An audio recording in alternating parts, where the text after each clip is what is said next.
Hello, friends. I know that everyone who's smart enough to listen to a podcast is aware of the terrible events that were perpetrated in Israel last week.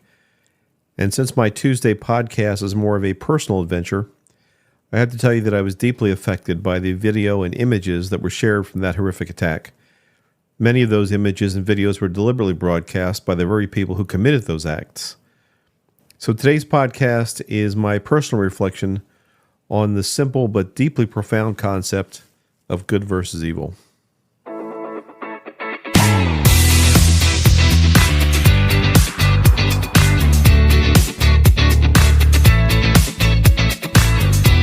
Hello again, friends and fellow truth seekers. Mike Nicholas here with another episode of the Soul Unleashed podcast, where my goal is to help you with the questions you might have regarding the awakening of your soul, and particularly to help other left-brain types like I think I am, to ask the right questions in our search for deeper meaning to life. Ultimately, I want to help you unleash your soul from limiting beliefs and smothering paradigms. Let me go ahead and jump in with today's podcast. You know, this is a spiritual podcast, and so it's easy to talk about spiritual things, I guess, when things are going great, and we're talking about angels and meditation and orbs and all those kind of things. But when something happens like last week, I try to fit that into what my current understanding is, and it's challenging. So as I mentioned earlier, I was riveted to social media last Saturday and Sunday. In addition to the major news outlets, I also consume news from Twitter, or X, as most of you know it. And I was flooded with an almost overwhelming number of images and videos of the atrocities that were committed on all the surprised and unsuspecting young people, parents, complete families, children, babies, and the elderly alike. In fact, it was so bad, and it impacted me so much that I was forced myself to take a few days off. So Monday or Tuesday, I removed X from my home screen on my phone, and I did not watch the news. And I turned my radio in my car to an oldie station, and I did not listen to any Sirius XM news stations. I just really tried to shut it all out for a couple days. And frankly, that little reprieve helped me to gain some sense of calm and clarity, and I struggled to view what had happened in that attack through the lens of the spiritual transformation that I had experienced over the past 2 years. And the real question I was going through in my mind was what I had learned and come to believe as part of this spiritual awakening soul unleashed process, was it valid, or was it all bullshit, basically? And my initial reaction, like many of you, I think, my initial reaction, particularly as someone who has worn our nation's military uniform and stood in harm's way to defend my loved ones, was outrage. When I saw the savagery and the brutality of how people were murdered, and the sheer joy that their murderers seemed to take in killing all those unarmed people, my first thought was vengeance, justice, retribution. And I related to those people calling for Gaza to be turned into a glass parking lot. Kill them all the terrorists. And not only the terrorists, but all the people jeering in the streets of Gaza that were celebrating the murderers and spitting on and hitting the Israeli captives. I was filled with a sense of rage watching that happen. And as I was said earlier, it's easy to believe in spiritual topics in good times. It's easy to believe that people are essentially good. We're all part of the same God. There's no such thing as good and evil, only separation from the light, and that causes pain, and that causes subsequent evil acts. There's no judgment. There's no hell. There's only love. All of these things I have come to believe over the past couple of years, and all the things that I've read and been exposed to, and the people I've talked with and basically been educated by, those are the kind of things that I've came to deal with. But all that seems swell, I think, until you witness what just happened. Maybe there's a reason why our grandparents who lived through the horrors of World War II were more inclined to see things in terms of right and wrong or black and white. I know that my grandparents were like that. My own grandmother, God love her, would have still loved me even if she knew what I now believe, but she would have said something like, Michael, you believe what you want to believe, and I'll stick with what I know. Thank you. They had seen things that had convinced them that life was definitely right or wrong, and that there was evil or good. And I think that we've lost a lot of that because things have been so good for us for so long. And as I've read the stories of the many, many horrors from World War II, I read a book recently about the Katyn Forest massacres, and more than 100,000 Polish women and children, for example, they were shipped off in cattle cars by the Russians from Poland to Siberia and just dropped off the trains in the middle of nowhere to perish in a frozen wasteland. And that all seemed like so long and so far away that surely our world had moved past such barbarism, had it not? And we don't do that kind of stuff anymore. But what we all just witnessed last week, what chance did those babies and children who were murdered in southern Israel have to manifest anything in their lives? Zero. Is then the concept of thoughts become things, or that we get what we think about, true? Did any of those people who were shot in the streets or murdered in their cars or shot while hiding in porta-johns, did any of those people manifest those things? I don't know. Is manifestation just nonsense? And we all truly are just victims of some capricious God? These are the kind of thoughts that I'm going through and wrestling with. And that topic, the question of good and evil, is one of the most perplexing and contentious topics out there.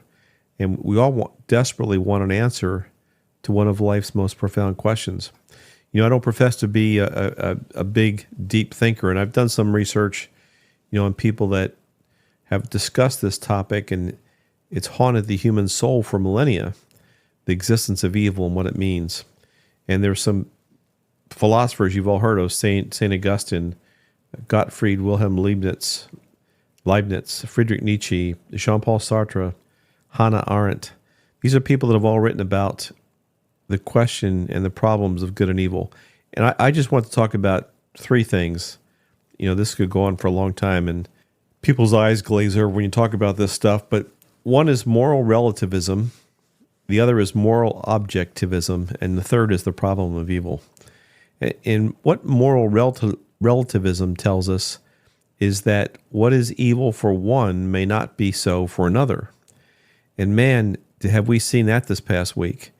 So when all this first happened and I saw these things happen, I thought surely, if you were to look up evil in the dictionary or draw a picture of what evil was, it was what we saw last weekend. That is it. But there are people who don't think that was wrong. That's what relativism is all about. There are people, as we've all seen, who say things like one man's resistance fighter is another man's, one man's terrorist is another man's resistance fighter. People who flat out will not believe that those people did something wrong. And I'm flabbergasted by that. I don't understand. You can look at that and see it. I think a lot of those people that are saying these things, first of all, refuse to believe that the people that they think are freedom fighters did those things. And so there's the whole argument and discussion about propaganda and whether the photos are real and were babies really decapitated or not, and whether women really raped or not. And no matter what proof you provide to people who refuse to believe it, it doesn't make a difference. But that does not mean that moral relativism is not real. It is. And all of us have seen that throughout the world this past week. There are people who are shocked and appalled and identify what happened as evil, and there are people that see the exact same thing and refuse to see it as evil, but as something good even. And then there's also moral objectivism, which means that there are universal moral truths that define good and evil, where if we lived by moral objectivism, we would say that killing babies is bad, raping women is bad, shooting unarmed civilians is bad, and no one would argue that. But I think right now our world is primarily governed by a relativistic perspective. And then the other thing is the problem of evil. And the problem of evil is pretty succinctly defined. It's basically, imagine, if you will, a world where an all-powerful, all-loving creator exists. How then can we reconcile the existence of suffering and evil in this kind of world. How can evil exist if there's an all-powerful and all-loving God? And all those other philosophers that I mentioned to you deal with that problem of evil in different ways. St. Augustine, for example, he said that evil is a result of human free will and original sin, and he emphasizes the importance of divine grace for salvation. Hannah Arendt basically says that people can commit heinous acts when they conform to societal norms, and basically they get separated from the light. This is the perspective, by the way, taken by a lot of people who identify as spiritualists, is ordinary people can commit heinous acts when they disconnect from their moral compass or they disconnect from the light. The purpose of this podcast and the purpose of the few minutes I'm spending with you here is not to give you, I can't give you an answer. I'm still, I think, in the rage camp where I'm concerned that that justice needs to be done. And ironically, some of the things that I've learned and come to believe, which is that when we die, no matter what we do in this world, it doesn't matter because we go back to spirit, we go back to love. The very men who shot people in the street, when they die, their spirit goes back to the spirit world or to that one sense of love, and you get reconditioned, and you might go through a life review, but then you get a chance to come back and do it again. And so that there may be no retribution or justice, as hard as it is for us to accept, for these kind of people in the next life.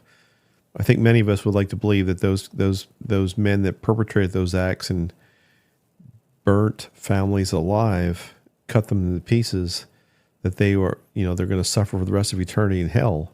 And where I am is I don't think that happens.